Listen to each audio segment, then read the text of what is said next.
नमस्कार, मैं हूं प्रवीण दुबे। एमपी में जितने भी राजे महाराजे रहे हैं उनमें वीरता में यदि किसी का नाम अव्वल है तो वो है रानी दुर्गावती, जो जन्मी तो उत्तर प्रदेश में लेकिन उनकी वीरता के किस्से मध्य प्रदेश की धरती में बिखरे हैं और लोगों की जुबान पर हैं। रानी दुर्गावती ने गोंड राजा दलपत शाह से विवाह किया था। रानी का जन्म 5 अक्टूबर को हुआ था और उस दिन दुर्गाष्टमी थी, इसी वजह से उनका नाम दुर्गा रखा गया। वैसा ही तेज साहस, शौर्य और सौंदर्य उनके अंदर भी था। शादी के बाद जब पति की मौत हो गई तो उन्होंने करीब 15 साल तक गोंडवाना साम्राज्य को संभाला। तथ्य थोड़ा यहाँ वहाँ हो सकते हैं हालांकि, और वीरता से मुगलों का सामना किया। यह संदर्भ सुनकर आप ये मत विचार करिएगा कि हम कोई हिस्ट्री से जुड़े, इतिहास से जुड़े विषय पर आज बहस करने वाले हैं या बहस को उस पर केंद्रित रखेंगे। इस संदर्भ में टुडे एलिमेंट यह है कि कल दमोह जिले के सिंग्रामपुर में होने वाली कैबिनेट बैठक, वहां रानी का किला भी है और कुलदेवी का मंदिर भी। अभी ये मंदिर और किला दोनों वैसा ना तो ख्याति प्राप्त हैं और ना ही चर्चित। शायद यही वजह है कि मुख्यमंत्री डॉक्टर मोहन यादव ने उस जगह का चयन कल होने वाली कैबिनेट की बैठक के लिए किया। अव्वल तो दिन रानी की जयंती का, दुर्गा पूजा का समय और कल वहां लिए जाने वाले निर्णय, मसलन लाडली बहनों के खातों में पैसे डालना, उज्ज्वला योजना के हितग्राहियों के खाते में भी पैसे डालना और भी कई निर्णय जिसमें रानी की प्रतिमा का अनावरण भी अभी तक तो संभावित है। तो आज बात करेंगे इसी की कि इस मीटिंग से बीजेपी को फायदा क्या क्या हो सकता है। इसमें कोई दो राय नहीं कि जनजाति समाज में देवी की तरह दुर्गावती भी पूजी जाती। क्या इस समाज के लिए कल वैसा ही मैसेज जाएगा जैसा बीजेपी मानकर चल रही है? क्या उनका किला और इलाका दोनों अब पर्यटन के नक्शे पर वैसे ही नुमायां हो जाएंगे जैसे होना चाहिए थे? क्या प्रदेश का जनजाति समाज भी कल की मीटिंग पर, कैबिनेट की मीटिंग पर बारीक नजर रखेगा? बहुत रहे ऐसे सवाल जिन्हें लेकर जाएंगे खास पैनल के पास और कहेंगे जवाब तो देना होगा, लेकिन रस्मन सबसे पहले आपको दिखाते हैं एक रिपोर्ट, देखिए।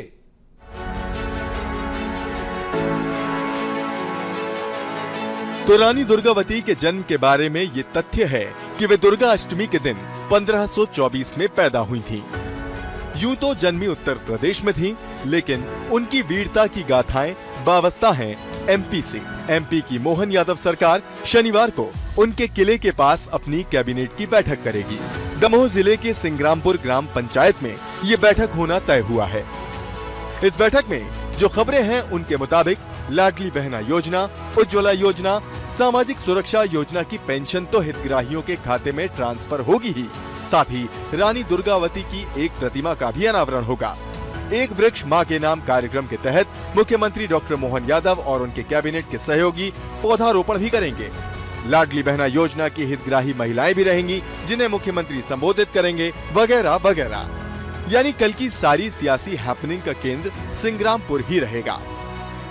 मैं मुख्यमंत्री जी का आभारी हूँ कि उन्होंने मध्य प्रदेश की कैबिनेट की बैठक संग्रामपुर में रखने का फैसला किया है। और मैं समझता हूँ कि यही सच्ची श्रद्धांजलि है कि पूरी सरकार रानी दुर्गावती की पहली राजधानी में उनके चरणों में बैठकर राज्य के हित का विचार करेगी। आप आइए, इन्वेस्ट करिए, हम लोग तैयार हैं। पीपीपी मोड पे सारे लोग तैयार हैं। रानी दुर्गावती का किला मंडला में है और जबलपुर में भी। सिंग्रामपुर महत्वपूर्ण इसलिए है क्योंकि यहाँ के किले में रानी का पूजा घर है। दुर्गा अष्टमी के दिन वो पैदा हुई और अभी भी संयोग से नवरात्रि चल रही है, तो संभावना है कि मुख्यमंत्री डॉक्टर यादव रानी के महल स्थित पूजा घर भी जा सकते हैं। कांग्रेस जानती है कि एमपी सरकार के वहाँ कैबिनेट के मायने सिर्फ मीटिंग नहीं है, बल्कि इसके परिणाम दूर तक भी भाजपा के पक्ष में जा सकते हैं। लिहाजा बतौर विपक्ष वो यही प्रचारित करने की कोशिश करेगी कि जिस खास वर्ग को इस माध्यम से साधा जाएगा वो वर्ग इनके पक्ष में आएगा ही नहीं। सरकार का दायित्व है कि वो सभी वर्गों की सामाजिक उत्थान, आर्थिक उत्थान के लिए काम करती रहे। तो सरकार जो है जनता का पैसा जनता में देगी, उसमें सौगात तो नहीं है। पिछले 20 सालों का भाजपा का शासन है, उसमें जो आदिवासियों के बीच मानव विकास सूचकांक के संकेतक हैं, उनकी स्थिति क्या है? सबसे ज़्यादा गरीबी उनके बीच है। संग्रामपुर में जाकर कैबिनेट कर रहे हैं, करिए कैबिनेट, अच्छी बात है। आदिवासियों के लिए अच्छे अच्छे फैसले भी लीजिए, लेकिन उन फैसलों का धरातल पर असर भी तो दिखना चाहिए। बाकी बातें भले ही एक बार की किनारे रख दी जाएं, लेकिन इतना तो तय है कि जनजाति समाज में सबसे बड़ा दर्जा आज भी रानी दुर्गावती का है। वहां होने वाले किसी भी आयोजन और घोषणाओं को ये वर्ग गंभीरता से तो लेगा ही, साथ ही और कुछ जब होगा तब होगा, लेकिन इतना जरूर होगा कि रानी का किला जो अब तक वैसी पहचान नहीं रख पाया था जैसा अपेक्षित था, वो जरूर देश भर की नजरों में आ जाएगा। Bureau report, BSTV।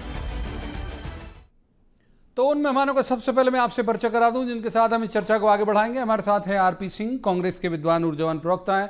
बहुत स्वागत है आरपी सिंह जी का। दूसरे मेहमान हैं शिवम शुक्ला, बीजेपी के विद्वान ऊर्जावान प्रवक्ता हैं। शिवम जी का भी बहुत स्वागत। तो तीसरे मेहमान बहुत वरिष्ठ पत्रकार हैं, बहुत अच्छे राजनीतिक विश्लेषक हैं, रमेश शर्मा साहब। रमेश शर्मा जी का भी बहुत बहुत स्वागत है। शुरुआत करेंगे शिवम से।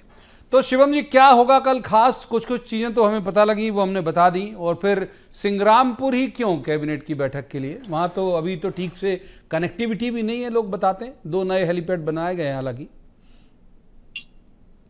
देखिए प्रवीण जी, सबसे महत्वपूर्ण चीज यह है कि भारतीय जनता पार्टी की केंद्र की सरकार हो अथवा प्रदेश की सरकार, हमारा निरंतर प्रयास रहा है विकास और विरासत को समानांतर रूप से चलना होगा। और यही एक प्रयास माननीय मुख्यमंत्री मोहन यादव जी की सरकार ने किया है। मुख्यमंत्री जी का अपना विजन है कि विरासत की दहलीज पर विकास को ले जाया जा रहा है। जिस स्थान की आप बात कर रहे हैं, पूर्ववर्ती सरकारों ने अगर उस पर ध्यान दिया होता तो पुण्य श्लोका जो रानी दुर्गावती है, जिन्होंने सनातन और पूरे राष्ट्र के लिए लड़ाई ली और अपनी वीरगति को प्राप्त हुई, उनके स्मरण स्थलों को कम से कम इस स्थिति में न रखना पड़ता। माननीय मुख्यमंत्री जी का अपना एक कमिटमेंट है इन क्षेत्रों को शिवराज जी ने ध्यान नहीं दिया 17-18 साल।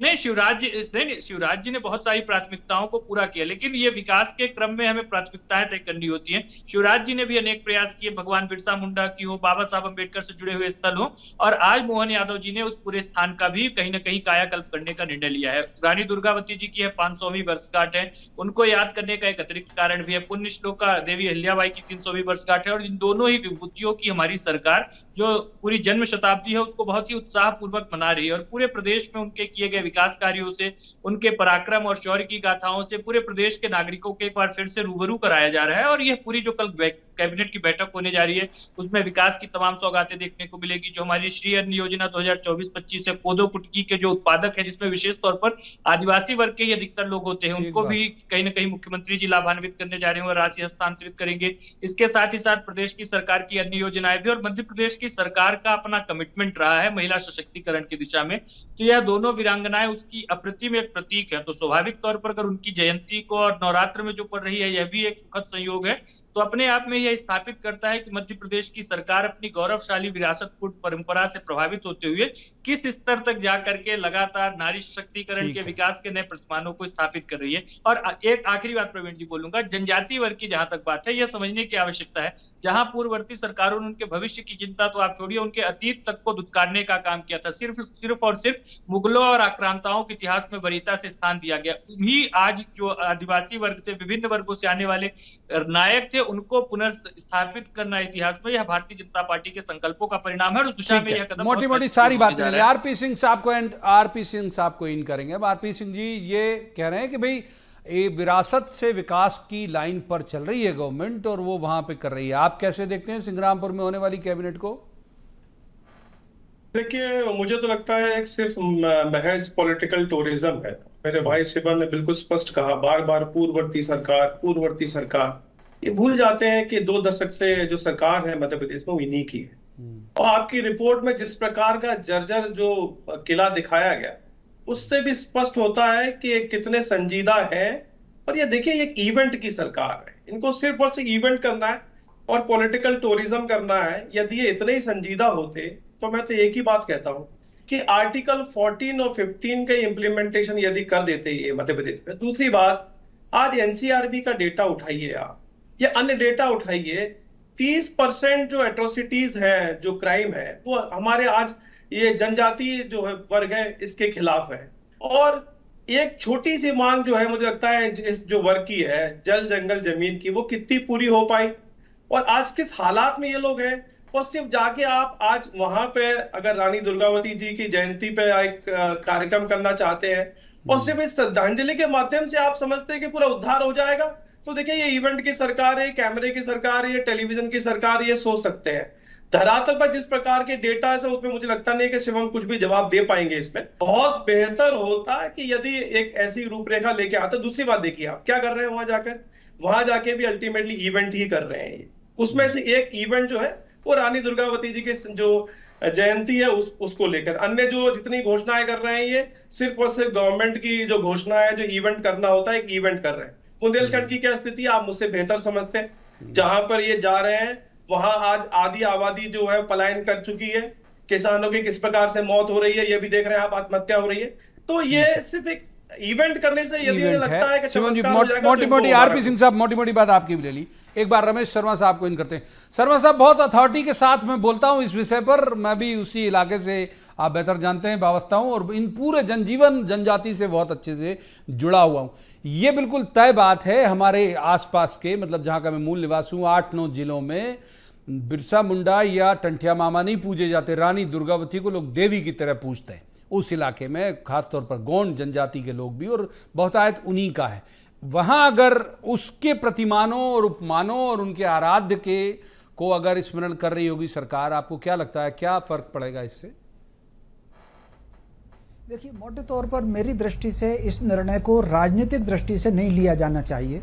कहीं ना कहीं ये बात समाज के भीतर रानी दुर्गावती का जो स्थान होना चाहिए उसकी स्मृति कराने का हमको इस कार्यक्रम को माना जाना चाहिए। 5 अक्टूबर को अगर वो वहाँ मंत्रिमंडल की बैठक कर रहे हैं, वो खासतौर से संग्रामपुर में कर रहे हैं, तो ये जो संग्रामपुर, जैसा कि आपने भी बताया कि रानी दुर्गावती जी का पूजा स्थल रहा है और कई बार वो साधना के लिए भी वहाँ जाती थी।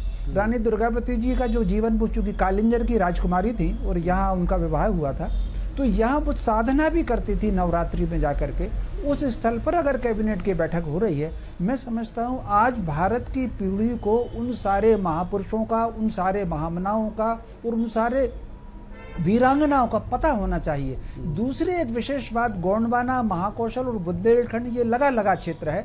आज हालांकि उसमें वर्गीकरण हो गया है, कुछ क्षेत्र गोंडवाना के रूप में जानते हैं, कुछ महाकौशल के रूप में जानते हैं और कुछ बुंदेलखंड के रूप में जानते हैं। लेकिन उस वक्त तो उनका पूरा साम्राज्य उनका वहीं तक था, निश्चित रूप से। और उस समय कम, ये क्षेत्र ऐसा है, इसने इतना अत्याचार सहा है, अंग्रेजों का भी सहा, मुगलों का भी सहा, खिलजियों का भी सहा, लोदियों का भी सहा, उसके बाद सरेंडर नहीं किया इसने।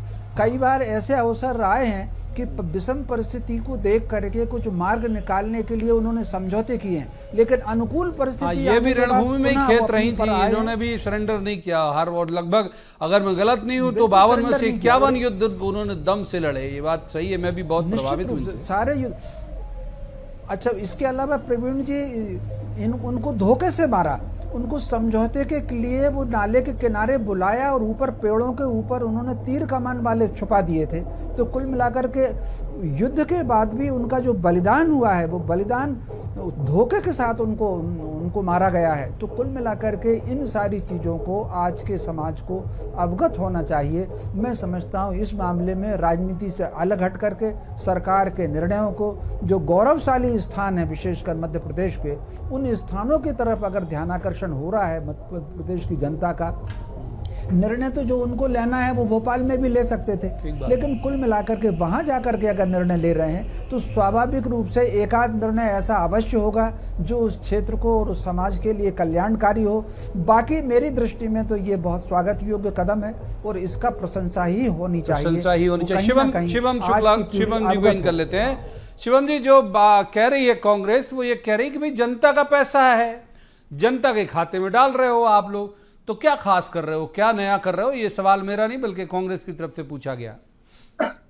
देखिए प्रवीण जी, यही तो मानसिकता का अंतर है। भारतीय जनता पार्टी की सरकार जनता का पैसा जनता के हित के लिए जनता के खाते में डाल रही है। कांग्रेस पार्टी क्या करती थी, आइफा कराने में मशगूल थे। इन्होंने, इनके लिए हीरो हीरोइन जैकलीन और सलमान खान रहे थे। हमारे लिए तो कभी बाबा साहब भीमराव अम्बेडकर है, महाराणा प्रताप है, रानी दुर्गावती है, रानी कमलापति है। इस प्रकार के राष्ट्र नायकों को हम हीरो हीरोइन के रूप में लेते हैं और वास्तविकता में जो वास्तव में हमारे समाज के हीरो हैं और उनके स्थानों का कायाकल्प कर रहे हैं। अगर टूरिज्म की संभावना भी हम देख रहे हैं तो उनके स्थलों पर देख रहे हैं। अगर इस प्रकार से हम विकास को भी जोड़ रहे हैं तो अपनी विरासत के साथ जोड़ रहे हैं। हमने कभी भी अपनी संस्कृति, अपनी सभ्यता से समझौता करके विकास को प्राथमिकता नहीं दी है। यह एक स्पष्टता के साथ भारतीय जनता पार्टी और कांग्रेस के बीच का अंतर है। दूसरा जो बिंदु है, आज कांग्रेस पार्टी के प्रवक्ता बोलते बोलते बोल गए कि जल, जंगल और जमीन का अधिकार। वास्तव में कांग्रेस के शासनकाल में आपने नहीं दिया था जल, जंगल और जमीन का अधिकार। भारतीय जनता पार्टी की सरकार पेशा कानून लेकर के आई, जिसके माध्यम से आज किसानों को, आदिवासियों को जो जल, जंगल और जमीन का अधिकार है वो लगातार मिल रहा है, और उनकी जो ग्राम समितियां हैं वो लगातार इस दिशा में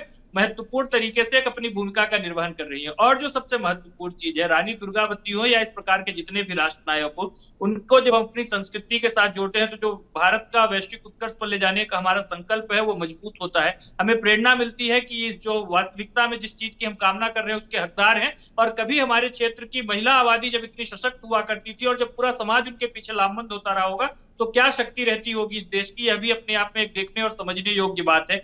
जिस देश की एक महिला रानी अपने 51 युद्धों को जीते, जैसा आपने बताया प्रवीण जी, तो ये अपने आप में अप्रतिम है, और उनका इतिहास में एक नहीं अनेक बार उनका तो उनको मैंने ठीक पढ़ा है भाई, मैं डिंडोरी गई हूँ। मैं एक बार आरपी सिंह साहब को इन कर लेता हूँ। आरपी सिंह साहब ये कह रहे हैं कि भाई मैसेज जो है वो क्लियर जाएगा, और जितना मैं जानता हूं जनजाति समाज को, और ठीक जानता हूं, संभवतः इस पैनल से ज्यादा जानता हूँ, क्योंकि मैं वहीं, मेरी अपब्रिंगिंग वहीं की है, वहीं पला बड़ा हूं मैं।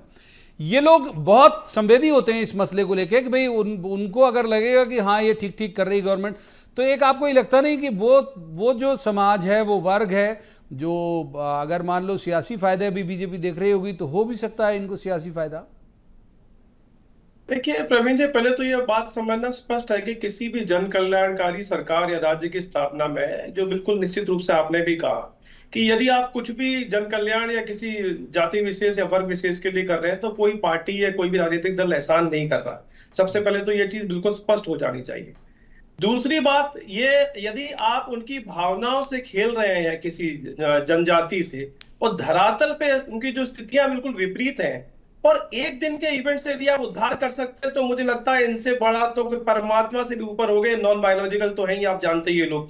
तो एक ही दिन में, और आप 20 वर्ष तक कहां कुंभकर्णी नींद सो रहे थे? आज वो जर्जर महल दिखा रहे हैं आप, वहां के आज कन्वेंस की व्यवस्था नहीं है। आज आप खुद ही स्वयं ही इस बात को स्वीकार कर रहे हैं कि वहां पे हेलीपैड अब बनाए जा रहे हैं। तो ये कुंभकर्णी नींद, और 20 वर्ष से इन्हीं की सरकार थी, इन्हीं के मामा थे, उन्होंने क्यों एक कदम नहीं उठाया? देखिए, निश्चित रूप से जहां तक रानी दुर्गावती जी का सवाल है, और निश्चित रूप से हम कहते हैं कि उनकी यादों को संजोना, बल्कि मैं कहूंगा कि जो ऐसी ऐतिहासिक, रामगढ़ जा चुके प्रधानमंत्री नरेंद्र मोदी मंडला एक बार, और शंकर शाह रघुनाथ साहब वाले मसले में इनके जो गृह मंत्री हैं वो भी जा चुके हैं। देखिए, पॉलिटिकल टूरिज्म, मैंने पहले ही कहा कि पॉलिटिकल टूरिज्म अलग बात है, और यदि आप इसी का फीडबैक लेके और इस बात को सतत रूप से यदि काम करते हैं उस जनजाति के लिए, तो बहुत स्वागत योग्य है, क्यों नहीं करेंगे। और देखिए, आदिवासी तो मूल निवासी है, वही तो मालिक है मध्य प्रदेश का। कौन से एहसान कर रहे हैं उनके ऊपर, यदि हम उनके लिए कुछ अगर उनके लिए कुछ योजनाएं ला रहे हैं या इससे संबंधित कुछ हम कार्य कर रहे हैं, तो कोई एहसान थोड़ी कर रही है भारतीय जनता पार्टी। ठीक है, एक बार रमेश शर्मा जी को इन करता। रमेश जी, आज मैंने एक आर्टिकल देख रहा था जो अभी पब्लिश हुआ नहीं है, होने वाला है।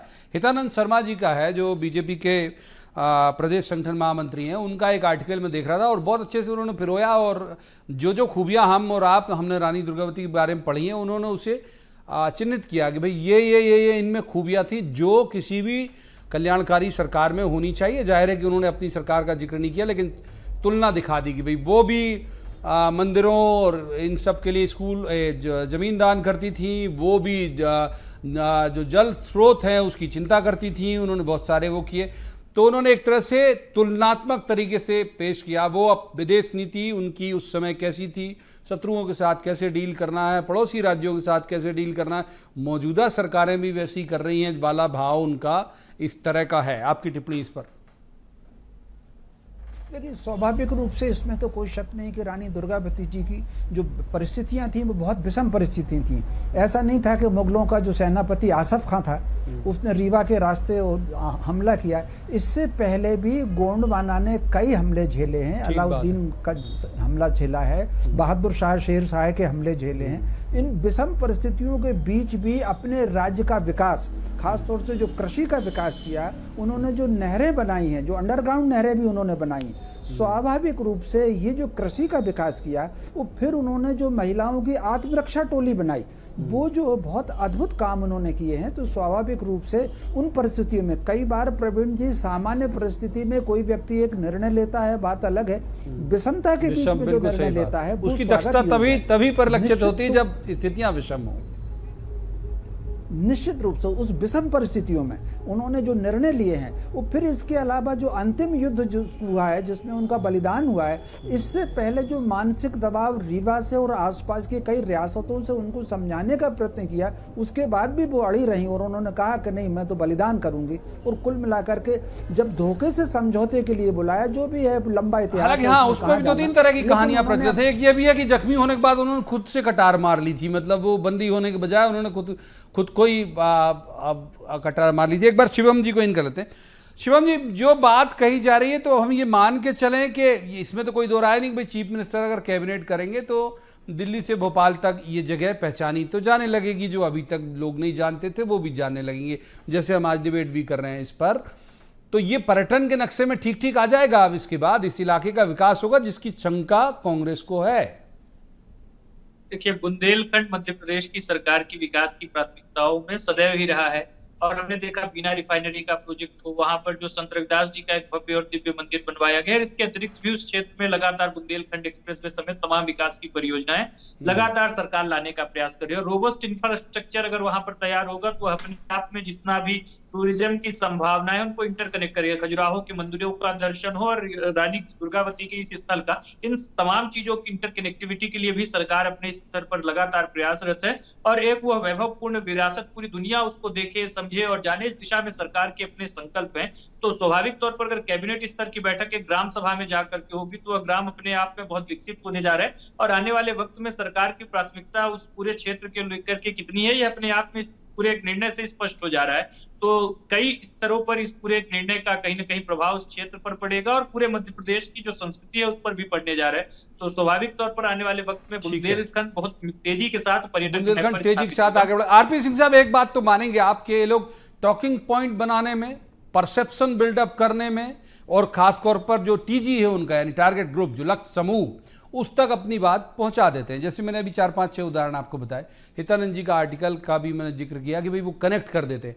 तो अब जो ट्राइबल उसे पढ़ेगा या ट्राइबल उसे समझेगा या ट्राइबल जाहिर है कल नज़र रखेगा, ये बात मैं बिल्कुल दावे से कह सकता हूँ कि वहाँ पे हो क्या रहा है, क्योंकि उनकी बड़ी आराध्य मानी जाती हैं वो।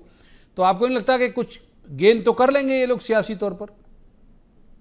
देखिए, बीजेपी का जहां तक सवाल है, इनकी यूएसपी यही है, बहकाना, भटकाना, विषयांतर करना, इवेंट करना। निश्चित रूप से आप सही करिए, एक तरह से पॉलिटिकल पार्टी नहीं है, एक कॉर्पोरेट कंपनी है जो कॉर्पोरेट स्टाइल में काम कर रही है। परसेप्शन बिल्डिंग किस बात का, जो परसेप्शन है ही नहीं, फॉल्स परसेप्शन बिल्डिंग। और दूसरी बात यह है कि आज आपने इवेंट कर दिया, उसके बाद मेरे भाई, जो मेरे छोटे भाई हैं, पहले कांग्रेस में थे, शिवम भाई, ये इस इवेंट करने के बाद कंसिस्टेंटली सतत उस पर काम करेंगे नहीं करेंगे, ये गारंटी कौन देगा? इवेंट तो डेली हो रहे हैं पूरे इंडिया में, पूरे मध्य प्रदेश में इवेंट हो रहे हैं। मामा इनको सिखा के ये गए कि भैया सिर्फ एडवर्टाइजमेंट और इवेंट से चलानी है सरकार, धरातल पे कोई आवश्यकता नहीं है काम करने की। तो हमारा कहना सिर्फ यही है, हमारी भी इनसे दरख्वास्त है आपके माध्यम से कि आप बिल्कुल निश्चित रूप से यहाँ पर काम करें, सतत काम करें, और जनजाति के कल्याण के लिए, उनके उत्थान के लिए, उनके सामाजिक, उनके फाइनेंशियल उत्थान के लिए काम करें। हम आपका स्वागत करेंगे, हम भी तालियां बजाएंगे आपके लिए। तालियां बजाएंगे। माफ कीजिए, मैं जाता शर्मा साहब के पास, लेकिन वक्त इजाजत नहीं देता। बहुत बहुत शुक्रिया तीनों मेहमानों का इस चर्चा में शामिल होने के लिए। लेकिन एक बात जरूर है, जैसे मैंने पहले ही कही, कि ऐसे जब आयोजन होते हैं, एक किसी खास वर्ग जो बहुतायत में है, मतलब एमपी जो है वो जनजाति बहुल एक तरह से प्रदेश है, बहुतायत में अगर है, और उनके इष्ट या आराध्य या जिसे वो अपना हीरो मानते हैं, अगर उसके लिए सरकार कुछ करती है तो एक सॉफ्ट कॉर्नर तो डेवलप होता है। और अब ये कितना डेवलप होगा, कितना बीजेपी को फायदा पहुंचाएगा, ये वक्त बताएगा। आज की इस चर्चा में इतना ही। अब आपसे मुलाकात होगी सोमवार को किसी खास मसले पर, खास पैनल के साथ बैठकर कहेंगे, जवाब तो देना होगा। आप देखते रहिए BSTV।